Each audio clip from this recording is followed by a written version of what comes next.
alternating toe touches, we're just focusing on stretching. So make a wide T with your body.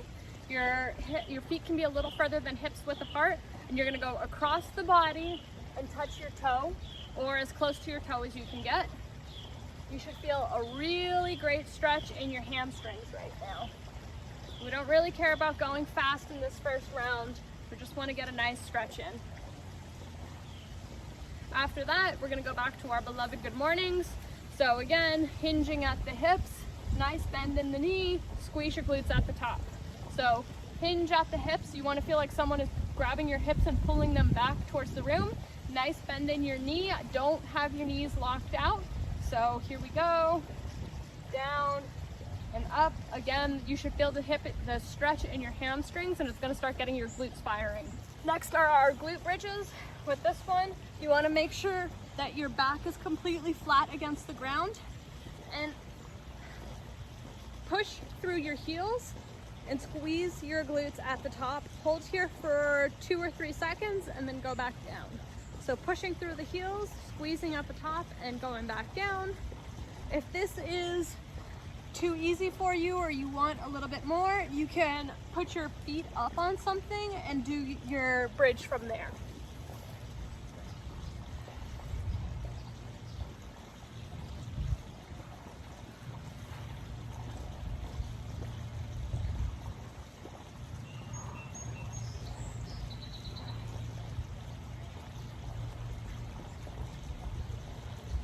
All right, block one, again with the skaters. I'm barefoot. You can, again, be barefoot or have shoes on, it doesn't matter. I like to start slow. I've always had knee issues, so I wanna make sure that my knee feels good. And as it feels good, I will continue to increase the speed. But again, as you're doing these, make sure you're checking in with your body, make sure everything feels good. And if it does, from there, you can increase the speed.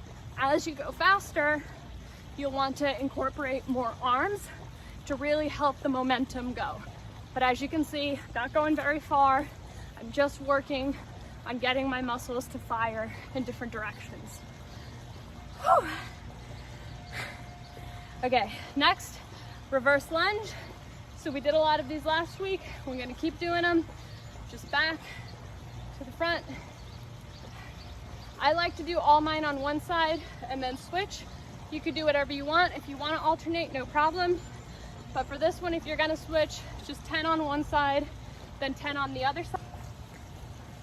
All right, for the squats, I'm not gonna make you guys hold them this week, but again, that form better be great. So, feet a little wider than hips width apart, just a little bit. As you go down, make sure that your chest is proud. What do I mean by make sure your chest is proud? Make sure your chest is facing forward. So if you had a camera on your chest right now, is it looking at the ground or is it looking at whatever's in front of you? It should be looking at whatever's in front of you. Flat back as you go down. I don't want to see any of this or any rounding or any weirdness like that. Again, if you want to go fast and you feel like your form is good, go for it. But as of right now, our biggest concern is making sure that our form is perfect. When you're going down, your knees want to be pushing outwards and you want to be driving your weight through your heels and that big toe. So when we go down, we have a tendency to push our weight back into our heels.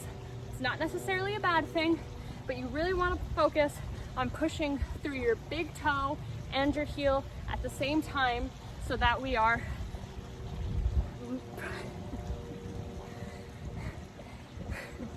you want to focus on pushing your weight through the heels of your foot and your big toe at the same time so that you are evenly distributing the weight. Okay, if you are still working on your form or burpees don't feel right, do not do them. Just focus on really great up downs. If burpees are okay, start with the burpees, and if you start to fatigue, you can switch to up downs. So, what does the burpee look like? We are going down to the plank, dropping our body, pushing it up, jump, and then jump again at the top. So, What does an up down look like? Down to the plank, jump back up, and just like that. The bicycles, I don't mind if you go fast or slow. I like to alternate between fast and slow, but it just depends on your preference. The only thing I'm gonna say is make sure that your form is good before you decide to go fast, if that's what you wanna do. So start from laying down, put your hands behind your head, raise your chest so that your back is off the ground. Bring your right knee to your left elbow and alternate. So if you go slow and controlled like this, you will absolutely feel the burn. Make sure your back is completely flat against the ground while you're doing this. If you want to go a little quicker, no problem. But as you do the bicycles and you get tired, you're gonna notice that your feet are gonna start going up. Try to keep them as low to the ground, but still off the ground as possible. So you're gonna get tired, they're gonna go up, and you're just gonna bring them right back down. Okay, so with this one, we've got V-ups or toe touches. Let's start with the toe touches, and then we can work our way up to V-ups if it works. So with the toe touches, you're going to have your feet right up in front of you, and you're just gonna touch. If you want a little bit more, you can focus on V-ups. If that is a little too much though, bring your knees in and touch the bottoms of your feet. So 3 options here: toe touches, V-ups, or half V's. And then this one is as simple as it sounds. You can do single leg or double leg calf raises, doesn't matter. If you do single leg, again, 20 seconds on one leg, 20 seconds on the other leg, but you're just raising like this.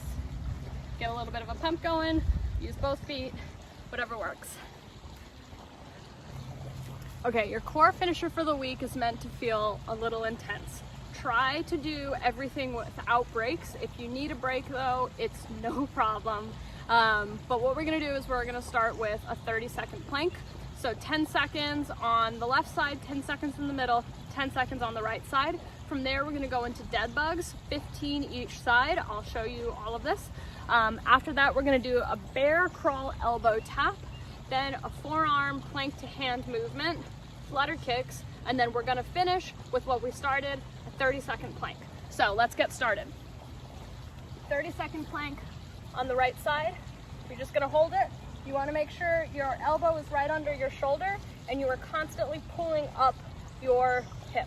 If this is too intense and you need a break, what you can do is you can plant your foot right here and it'll give you a little assistance.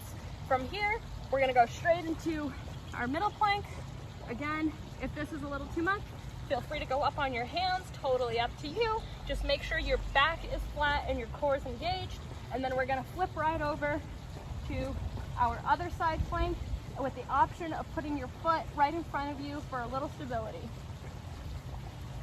From there, what we're gonna do is the dead bug. So lay completely flat on your back, and you are going to keep your hands in front of you and your legs at a 90-degree angle, and push your left foot forward and your right hand back. So just like this. At the same time, you want to make sure that your core is engaged, so you're keeping a tight hold on your core. Your back is completely flat against the ground, and you're just doing this slow and controlled, 15 each side for a total of 30. After that, we're gonna flip onto our other side and we're gonna do a bear crawl to an elbow tap. So this is what the bear crawl looks like. Your knees are bent right under your hips, your shoulders are over your wrists, and all you're gonna do here is tap your knee to your elbow or anywhere near it. 15 each side. Again, you wanna make sure that core is nice and tight. It is not rocking. The only thing moving is your knees. Belly button pulled straight into the spine. Your core is engaged. Everything's firing. 15 each side for a total of 30. From there, we're gonna do the forearm plank to hand. So you're gonna start on your forearms, work your way up to your hands, back down. Doing this for 30 seconds. Speed doesn't matter here. So if this feels good and you want to go a little faster, no problem. If that's too much, go nice and slow. Again, make sure your back is flat here and we're not seeing any rocking as we're going up and down. So none of this, guys. Slow, controlled, great form. That's all I want from you. Next, we're gonna go into the flutter kicks. Again, flat back on the ground. If there is an arch in your back and you can't get it to flatten, just put your hands under your tailbones and right here, just flutter kick for 30 seconds. After that, we're going back into our plank. This is the last one, so give me all you've got. Right here, 30 seconds. If you are a ninja and you want to do a little bit more, hands up, maybe do a little bit of this, maybe do a little bit of the hip dips, or just hold it. Again, option to put your foot here if you need a little more support, down to the side, and then straight through. I hope this was a good workout, guys. Let me know what you think. Feel free to tag me if you did it. Mindful Miles Sarah, and then always #Team Mindful Miles. Have a great week.